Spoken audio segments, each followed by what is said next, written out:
saya akan menjelaskan tentang kesenian hadroh sebagai warisan budaya di kota Kalimantan Barat. Hadroh adalah suatu ritual kolektif yang dijalankan dalam kerangka tarekat atau kelompok sufi.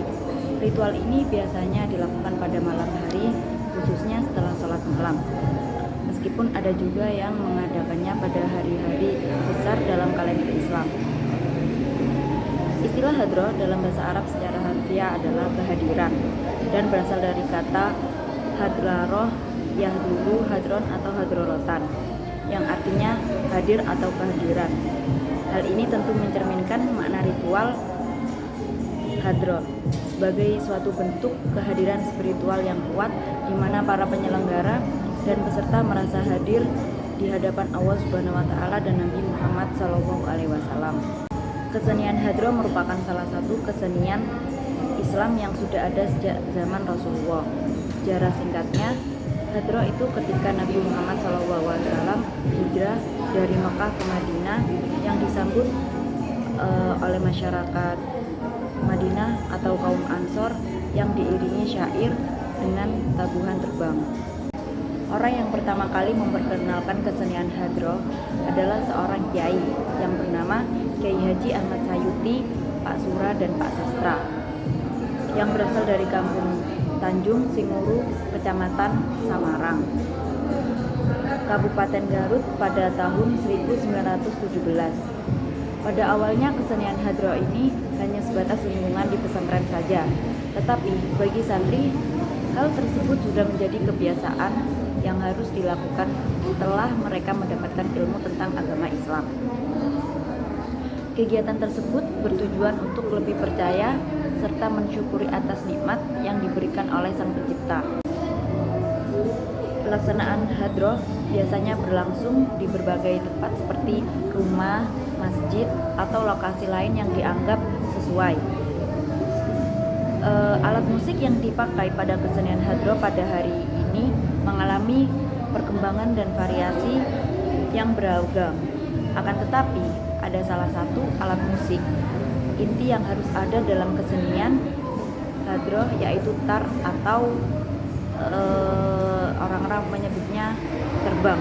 Kesenian hadroh yang ada di kota Pontianak ini dan sekitarnya merupakan buah hasil dari keterkaitan dan lingkungan yang baik secara individu orang tua serta kesukaan terhadap seni ini, sehingga tetap berjaya walaupun sudah berada di era modern sekarang. Salah satunya adalah grup hadroh Hubul Waton yang sudah menjadi lembaga resmi, yaitu pada tanggal 19 Desember 2015 yang diketuai oleh Bapak Awaludin. Menurut Anwar Ja'far dan Ustadz Ma'rif, pada tahun 1980 seni zikir hadroh sudah berubah menjadi kesenian kreasi, di mana alat musik mengalami perubahan yang tadinya hanya tar, terbang, atau rebana, ini mengalami penambahan seperti adu kecil, darbuka tamborin, dan bahkan dalam kesenian hadroh modern menggunakan keyboard. Lagu-lagu yang dimainkan tidak hanya diambil dari syair-syair dari kitab hadroh, akan tetapi juga memainkan lagu-lagu seperti marawis, japin, nasyid, dan qasidah. Tapi setelah mengalami perubahan, seiring perkembangan zaman yang dahulunya seni tarian merupakan alat atau media yang tujuannya adalah untuk misi penyebaran agama Islam dan juga beribadah.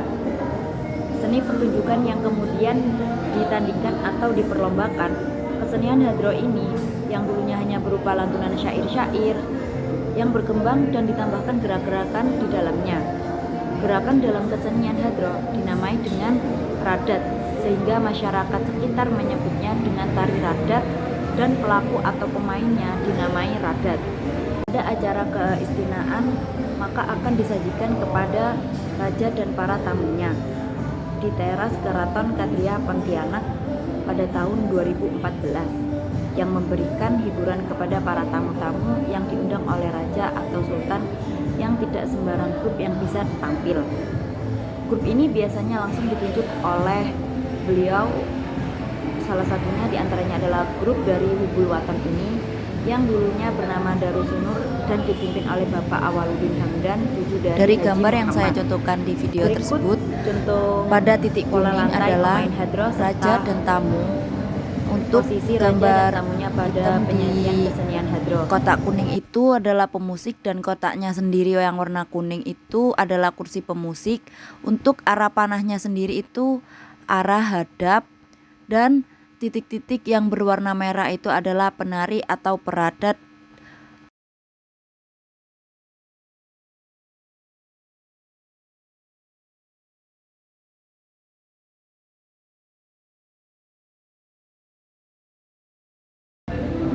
Para penari dan penabuh juga memposisikan diri berada di tengah ruang teras Istana Kadriyah, dan di setiap sudut keraton diberi dupa sebagai pengharum ruangan. Contoh yang kedua ini sudah mengalami perkembangan.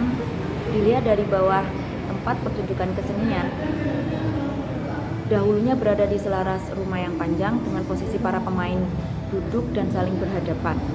Penabuh ini akan saling bergantian secara bergilir, mulai dari pemain pertama sampai ke pemain yang selanjutnya sesuai dengan penanda pergantian tersebut.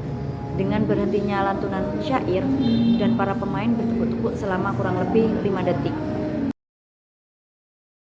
Pada saat gerakan-gerakan penari mengalami perkembangan yang sangat bervariasi membentuk formasi-formasi yang indah sambil berdiri, dan tarian tersebut tidak bernama radat, tetapi tari kreasi pengiring hadroh. Bila dibawakan untuk pertunjukan atau perlombaan, maka penari yang tadinya saling berhadapan kemudian mengalami penyesuaian, yaitu menghadap ke hadapan penonton, seperti yang saya contohkan sebagai berikut.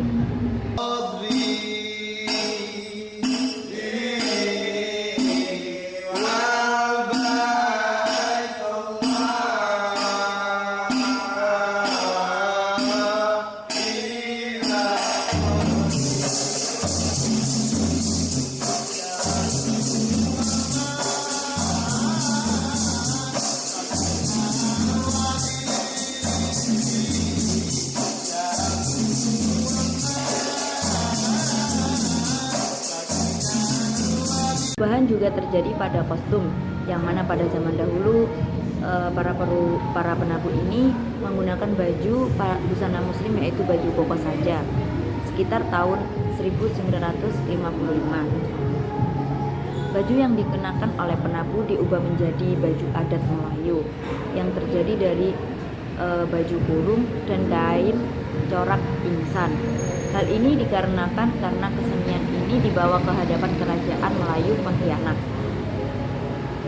Yang dibawa di hadapan Kerajaan Melayu Pontianak, sehingga pakaian yang dikenakan oleh para ahli penabuh ini turut disesuaikan.